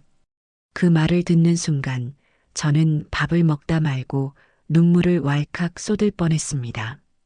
며느리가 아니라 이제는 정말 제 딸이 되었으니까요. 새 간판을 걸던 날 아들 대영이가 일부러 월차까지 내고 와서 사다리를 잡아주었고 시장의 모든 상인들이 자기 가게 일처럼 나와 구경하며 박수를 쳐주었습니다. 저는 그 앞에서 쑥스러워 어쩔 줄 몰라 하는 정미의 손을 꼭 잡아주었죠. 우리는 이제 눈빛만 봐도 서로의 마음을 알 수 있는 이 시장 최고의 파트너가 되었습니다. 우리의 완벽한 호흡은 장사에서도 빛을 발했습니다. 한 번은 아주 깐깐해 보이는 신사 한 분이 와서 제사상에 올릴 최상급 옥돔을 찾더군요.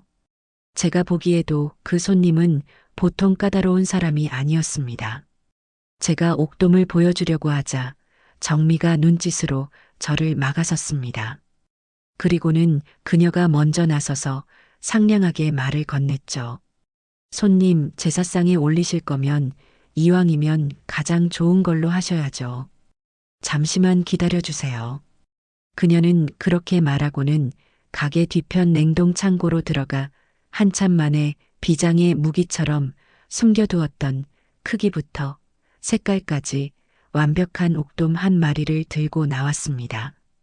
제가 비싸게 팔려고 아껴두었던 것이었는데 그걸 귀신같이 찾아낸 겁니다. 정미가 정성스럽게 옥돔을 포장하는 동안 저는 옆에서 손님의 말동무를 해주며 시간을 끌었습니다. 아이고 사장님, 이렇게 귀한 옥돔으로 제사를 지내시니 조상님들이 아주 흐뭇해 하시겠어요. 우리의 손발이 척척 맞는 모습에 그 까다롭던 신사분도 만족스럽게 지갑을 열었습니다. 정미와 저는 그 손님이 가고 난 뒤 서로를 보며 몰래 주먹을 부딪히고 웃음을 터뜨렸습니다. 가게는 날로 번창했고 우리는 마침내 그 지긋지긋한 냄새가 나던 반지하 방을 벗어날 수 있게 되었습니다. 정미와 저는 쉬는 날 함께 손을 잡고 집을 보러 다녔습니다. 예전에 그녀라면 당연히 번듯한 새 아파트를 찾았겠지만 지금의 그녀는 달랐습니다. 어머니는 무릎이 안 좋으시니 계단이 없는 1층이어야 해요. 그리고 시장이랑 가까워서 어머니 출퇴근하시기 편해야 하고요. 그녀는 오로지 제 생각뿐이었습니다. 며칠을 밟은 판 끝에 우리는 시장에서 걸어서 10분 거리에 있는 작지만 햇볕이 잘 드는 아담한 아파트로 이사했습니다.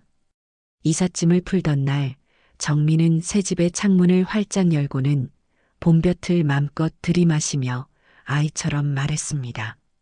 어머니, 여기는 곰팡내 대신 햇살 냄새가 나요. 그 모습을 보는데 어찌나 마음이 찡하던지요. 아들 대영이도 무리하게 하던 대리운전을 그만두고 회사 일에만 전념하게 되었습니다. 빚에 쫓기던 불안한 그림자는 그의 얼굴에서 완전히 사라졌고 건강한 혈색과 자신감 넘치는 웃음을 되찾았습니다. 우리 가족은 비로소 제자리를 찾은 겁니다. 그리고 어느 화창한 주말 오후였습니다. 정미와 저는 평소보다 조금 일찍 가게 문을 닫고 이런저런 수다를 떨며 집으로 향했습니다. 골목길 담벼락에 핀 개나리를 보며 정미가 말했죠. 어머니, 저 노란색 보니까 갑자기 개나리 튀김이 먹고 싶네요. 얘는 못 먹는 소리 좀 하지 마라. 그건 먹는 게 아니야. 알아요. 그냥 해본 소리예요. 그렇게 실없는 농담을 주고받으며 걷는 길이 저는 참으로 행복했습니다. 그리고 우리만의 보금자리, 그 아파트의 현관문을 열었을 때 저희를 맞이한 것은 고소한 음식 냄새였습니다. 부엌에서는 뜻밖에도 아들 녀석이 허리에 어설프게 앞치마를 두르고 저녁을 준비하고 있었습니다. 식탁 위에는 정미가 가장 좋아하는 크림 파스타와 제가 좋아하는 갈치구이가 먹음직스럽게 차려져 있었죠.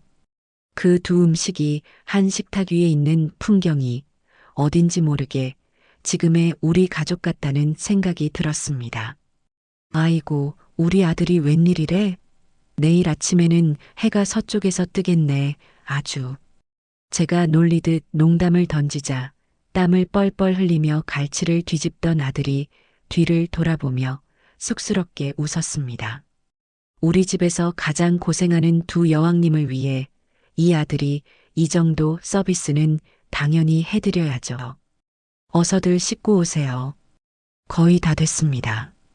그때 욕실에서 먼저 씻고 나온 정미가 뽀송뽀송한 얼굴로 다가와 제 팔짱을 자연스럽게 꼈습니다. 이제 그녀에게서는 역한 비린내가 아닌 향긋하고 따뜻한 비누 냄새가 났습니다. 어머니, 오늘 정말 고생 많으셨어요. 얼른 앉으세요. 저 남자가 만든 거 맛이 있을지는 모르겠지만 정미의 장난스러운 말에 아들이 발끈하며 외쳤습니다. 야, 고정미. 누가 들으면 내가 맨날 노는 줄 알겠네. 이것도 내 사랑과 정성이 듬뿍 담긴 요리라고. 우리는 식탁에 마주 앉았습니다. 창밖으로는 따스한 저녁 노을이 붉게 물들고 있었고 우리 세 사람의 행복한 웃음소리가 집안을 가득 채웠습니다. 문득 저는 이 모든 것이 꿈만 같다는 생각을 했습니다. 바로 얼마 전까지만 해도 상상조차 할 수 없었던 풍경이었으니까요.